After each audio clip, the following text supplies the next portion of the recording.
What's happening, folks? Welcome back to Celtic Fans TV. It's time for live Twitter reaction to Jablonec 2, Celtic 4 in the Czech Republic. I have to tell you before we start tonight to subscribe below because we're only 198 subscribers away from 30,000. As I said last night, I know that 198 people who aren't subscribed are going to watch this video. So if you're one of them and you can click the red subscribe button below, that would be much appreciated because the quicker we can get to that big 30,000 mark, the better.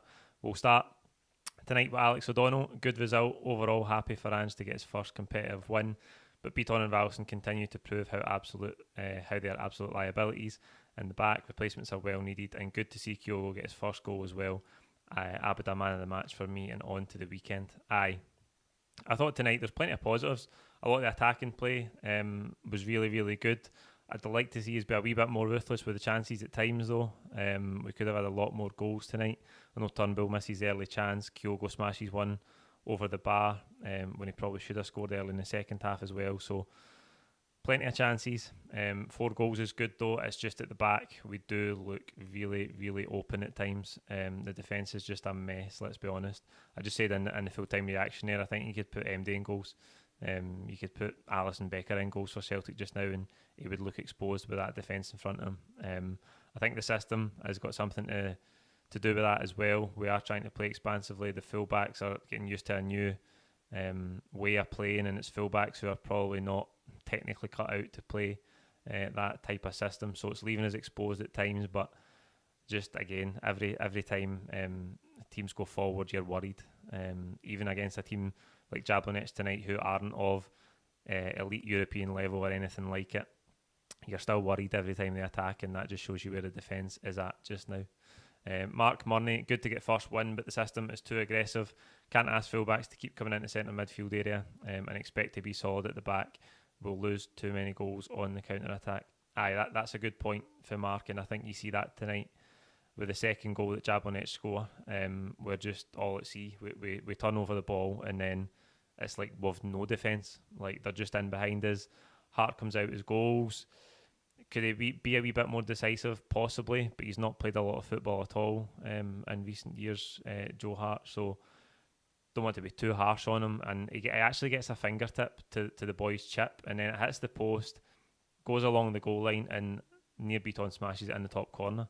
That's an own goal. I'm pretty sure UEFA will give that as an own goal because it wasn't goal bound. It hit the post. It came back out. Okay, it might have eventually crossed the line if it had been allowed to trickle over the line towards the other side, but Beaton just smashed it into the top corner.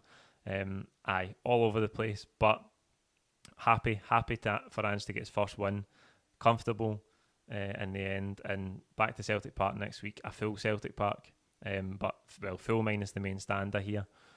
So around about 50,000 next week at Celtic Park. Cannot wait.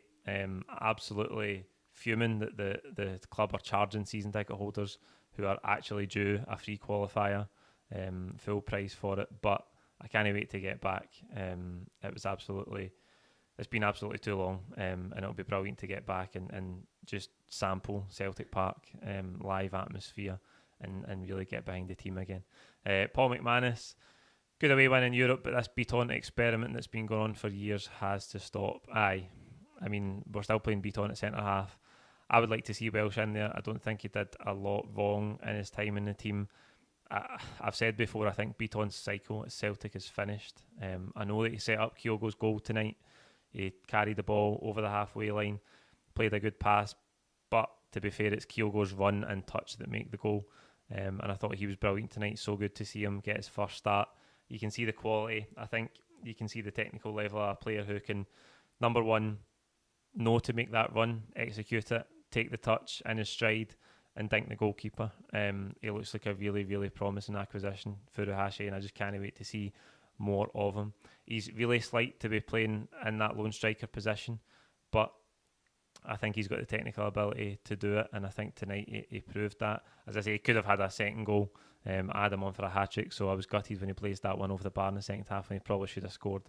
But we'll forgive him for that. I think there's a lot of promising signs there for Furuhashi, and as I say, I just can't wait to see some more of him. This is live, obviously.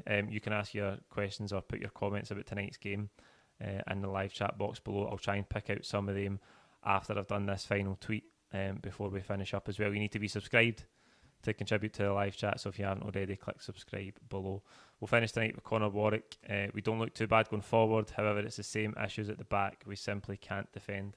But a win's a win at the end of the day, and now on to Sunday. So important for us to win tonight. We know the defence is a shambles, all over the place at times. We're so vulnerable to conceding goals right now, but we have to get reinforcements in there, and I don't think it's going to change until we get those reinforcements. I think Ange and his style was always going to, it was all like we knew this when we heard about how Ange played. It was risky. We were going to be open at times. It was kind of, you score 3, we'll score 4. That was what we heard from his time in Australia and Japan. But I think to go in, number one, trying to implement that new system with players who aren't suited to playing in it, and number two, with a squad that is all over the place, it does leave you even more susceptible than you would be if you had a full strength squad to pick from and you were just implementing these ideas from scratch anyway. So it's always going to be a bit more difficult. But as I say tonight, just happy to see the team win. Hopefully we can build on that on Sunday now. I know there's going to be the protest outside the ground against the board, but I think the support is unanimously behind Ange Postecoglou, and we just want to get back in the stadium, support the team on the pitch. But people do want to rightly voice their concerns about how the club is being run, how the club has been run in the last few years. I think today, I touched on it earlier on in the video, but I am absolutely fuming with the decision to charge season ticket holders who didn't get a free qualifier. You're supposed to get 21 games as part of your season ticket. Now, if the club are going to hide behind the fact that they gave the Michelin tie as the free qualifier, but it was out with their control that the COVID restrictions only meant 9,000 people got that, that is an absolute cop-out, and it flies in the face of everything they say in the corporate statements about how much the supporters mean to them and how much they want to thank the supporters for everything they do for the club, for everything they put in. Today, we could all see that it was an open goal for the club to give a gesture. It's not even a gesture. I think those 40,000 season ticket holders who haven't had the free qualifier that you get every year, you get it every year. You get 19 games plus a friendly and plus one free qualifier. That's the way it usually works every single season. So this isn't even as much as a gesture. This is something that most of the support, bar 9,000, are due. And for the club to charge people for that, to charge people extra money, when that news broke, it was like, next week is going to be brilliant. Everybody's coming together again. A full Celtic Park. What an atmosphere. What a special occasion. And then for the club to go, but it'll cost you more money.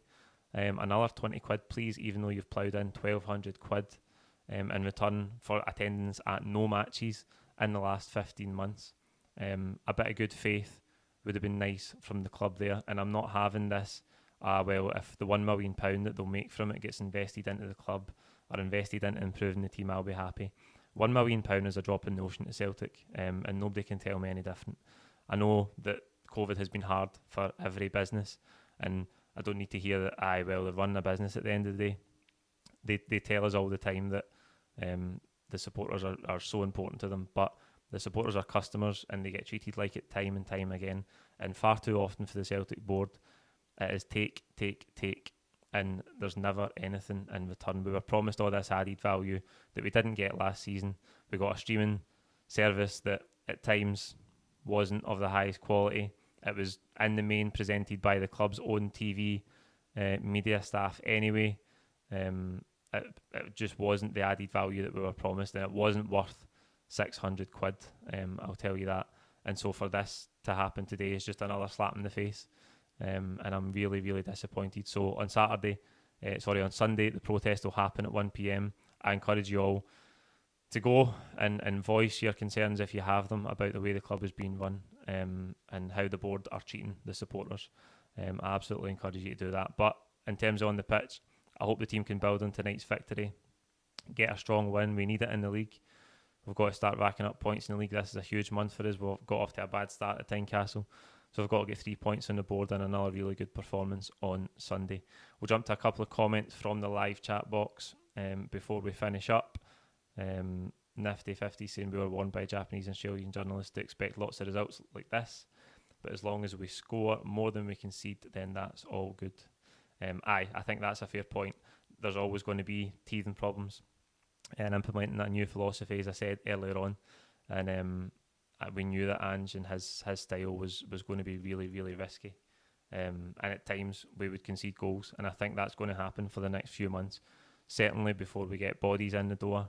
But we'll just need to wait and see. The quicker we can get a right back and a left back in the door, a centre back, possibly another striker, then we can start to look at the team and think, right, now Ange has got most of what he needs at his disposal, and he can really start to ramp up things in terms of style, and then we can judge him more fairly on what he's doing with the team. That'll do us for tonight. Thanks for joining us on this live stream. Like the video, comment with your own thoughts below. Don't forget to subscribe if you haven't already. As I say, 198 is all we need to get to 30,000, and I'm absolutely buzzing to pass that milestone. So thanks for joining us on tonight's content. We'll be back on Friday and Saturday with build up to the game against Dundee at the weekend. Thanks for joining us. Cheers.